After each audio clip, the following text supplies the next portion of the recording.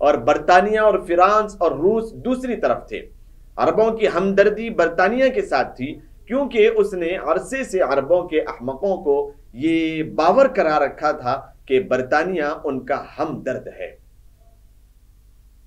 دلچسپ بات تو یہ ہے کہ برطانیہ کے ساتھ یہودی بھی لڑ رہے تھے۔ سلطنت عثمانیہ یہودیوں کی دور رس سازش کے نتیجے میں اور امور سلطنت میں درائے تھے، اور الحاد اور اسلام بیزاری کی عثمانی معاشرے اور ترکوں کو سوسائٹی میں تخم ریزی کر چکے تھے۔ بے وجہ جرمنی کے ہم نوا فریق کے طور پر اس جنگ میں ڈھکیل دیا گیا۔ اس جنگ میں حسب توقع جرمنی کی شکست ہوئی، جبکہ برطانیہ اس کے اتحادی فتح مند رہے۔ اس طریقے سے برطانیہ کی جانب سے فلسطین میں یہودیوں کے لیے قومی وطن قائم کرنے کے وعدے کو پورا کرنے کا آغاز شروع ہو گیا۔ 1916 میں برطانیہ کے وزیر خارجہ آرتھر جیمز بلفور 1930 عیسوی نے یہودیوں کے لیے فلسطین میں قومی وطن قائم کرنے کا وعدہ جاری کر دیا، جو وعدہ بلفور کے نام سے مشہور ہے۔ انتداب کے اس پورے دور میں ساری دنیا سے یہودیوں کو فلسطین میں عموماً اور شہر قدس میں خصوصاً لابسانے کی کوشش کی گئی۔ فرزندان تثلیث نے فلسطین کو صہیونیوں کے حوالے کرنے کے لیے ہر طرح کی معنوی و مادی مدد کی۔ یہودیوں کو شہر قدس میں اپنے نام نہاد تاریخی و مذہبی حق کا پروپیگنڈا کرنے اور دنیا کو یہ بتانے اور جتانے کی کوشش پہم کے لیے ہر طرح اکسایا گیا، اور بالآخر 1948 میں اقوام متحدہ کے ذریعے فلسطین میں یہودی مملکت کے قیام کا اعلان کروا دیا گیا۔ اسرائیل عرب جنگیں، امریکہ اور برطانیہ کا کھلم کھلا اسرائیل کا ساتھ دینا۔ 1848 مطابق 1967 عیسوی اور 1973 میں اسرائیل کے ساتھ عربوں کی 3 جنگیں ہوئی۔ 1948 میں ایک، 1967 میں دوسری، 1973 میں تیسری۔ اسرائیل کے ساتھ عربوں کی 3 جنگیں ہوئی۔ تینوں میں امریکہ، برطانیہ اور صلیبی یورپ نے اسرائیل کا کھلم کھلا ساتھ دے دیا۔ عسکری، معاشی اور ہر نوع کی مادی و معنوی مدد کی۔ اس طریقے سے 1967 میں اسرائیل کا بیت المقدس پر قبضہ۔ 1967 کی جنگ میں اسرائیل نے امریکہ اور برطانیہ کی واضح مدد کی وجہ سے نہ صرف مصر و شام و اردن کی جنگی و معاشی اہمیت کے حامل علاقوں پر بلکہ سارے شہر قدس پر مع مسجد اقصی قبضہ کر لیا۔ یہودیوں اور صلیبیوں کے استعماری عزائم کے پشت پناہ ادارے اقوام متحدہ اور اس کے نام نہاد سلامتی کونسل کے ذریعے ان گنت قراردادیں پاس کروائی گئیں، جن میں سے کسی ایک پر بھی اسرائیل نے عمل نہیں کیا، کیونکہ ان پر اسرائیل سے عمل کروانا مقصود ہی نہ تھا، بلکہ ان کا واحد مقصد عربوں اور مسلمانوں اور دنیا کی انصاف پسند رائے عامہ کو اگر دنیا میں مسلمانوں اور عربوں کے طیبی انصاف پسندی کے کسی تصور کے پاس پائے جانے کو تسلیم کر لیا جائے بے وقوف بنانا تھا۔ اسی لیے اسرائیل سے کسی ایک بھی قرارداد کے تعلق سے کبھی باز پرس کی گئی چے جائے کہ اس کو گوش مالی کی جاتی۔ اسرائیل کو ایٹمی طاقت بنانے میں یورپ اور امریکہ کا جو اہم رول تھا وہ کچھ اس طریقے کا کہ یہی نہیں بلکہ برطانیہ، یورپ اور امریکہ نے اسرائیل کی پہم مادی و عسکری مدد کے ذریعے اس کو عربوں کے بیچ ایک بڑی عسکری اور ایٹمی طاقت بنا دیا۔ وہ عرصے سے اس پوزیشن میں ہے کہ سارے عربوں کو بیک وقت مزہ چکا کر آس پاس کے عربی ریاستوں کو نگل سکتا ہے۔ اس نے جب چاہا عراق کے ایٹمی ری ایکٹر پر حملہ کر کے اس کو تباہ کر دیا۔ اس نے ابھی نومبر 2007 میں شام کے خفیہ عسکری ٹھکانوں کو نشانہ بنا دیا۔ وہ اب ایران کے ایٹمی ری ایکٹروں کو بطن تنہا امریکہ کے ساتھ تباہ کرنے کی سوچ رہا ہے۔ وہ جب چاہتا ہے لبنان پر حملہ اور قبضہ کر کے ہزاروں باشندوں کو تباہ کر دیتا ہے۔ فلسطینیوں پر ظلم و تشدد کا آغاز، وہ بالخصوص 1967 کے بعد ہی فلسطینیوں کو روزانہ جس طرح مار کاٹ رہا ہے، ان کے رہائشی علاقوں کو جس طرح ایک بڑے عقوبت خانے میں تبدیل کیے ہوئے ہے، وہ جس طرح عمر اور سن جنس کی تفریق کے بغیر فلسطینی بچوں اور بوڑھوں، عورتوں اور مردوں کو روزانہ تہ تیغ کر رہا ہے اور مکانوں کو یکنیوں پر ڈھا رہا ہے، اور جس طرح ان کے خطوں میں ہمہ گیری معاشی ناکہ بندی کے ذریعے انسانی بحران پیدا کرتا جا رہا ہے، یہ ساری کی ساری چیزیں دنیا والے دیکھ رہے ہیں۔ اقوام متحدہ کے اندھے بہرے ذمہ داروں و اہلکاروں کے علم میں لا کر یہ سب کچھ کیا جا رہا ہے، لیکن اسرائیل کے خلاف تباہی کی کوئی کارروائی کو روکنا نہیں چاہتا۔ اہل صلیب بالخصوص امریکہ جو جنگ عظیم دوم 1939 مطابق 1945 کے وقت سے صہیونی ریاست کے قیام و استحکام کے حوالے سے زیادہ پیش ہے، اس کے تئیں کوئی مذہبی قرارداد بھی پاس ہونے نہیں دیتا، اور طاقت، سازش اور ڈھونس اور عیاری کے ذریعے وہ صرف صہیونی عزائم کی تکمیل، شاہراہ کی تعمیر میں جٹا رہتا ہے۔ اس طریقے سے 1975 میں انہوں نے کیا کارنامے انجام دیے اور کس طریقے سے انور سادات کا اسرائیل کو تسلیم کر لینا اور پھر مکمل اتحاد کے ذریعے اسرائیل کو ایک ایٹمی طاقت بنانا، اور پھر اس کے بعد کس طریقے سے انہوں نے مسلمانوں پر ظلم و زیادتی کی، اس کے لیے انشاءاللہ انتظار کریں۔ آئندہ ایپیسوڈ میں آپ کے سامنے اس چیز کو بیان کیا جائے گا۔ تب تک کے لیے اجازت دیں۔ السلام علیکم ورحمۃ اللہ وبرکاتہ۔ أشرقت نفسي بنور من فؤادي حينما رددت يا رب العباد، وانتشت روحي وصار الدمع، وانتشت روحي وصار الدمع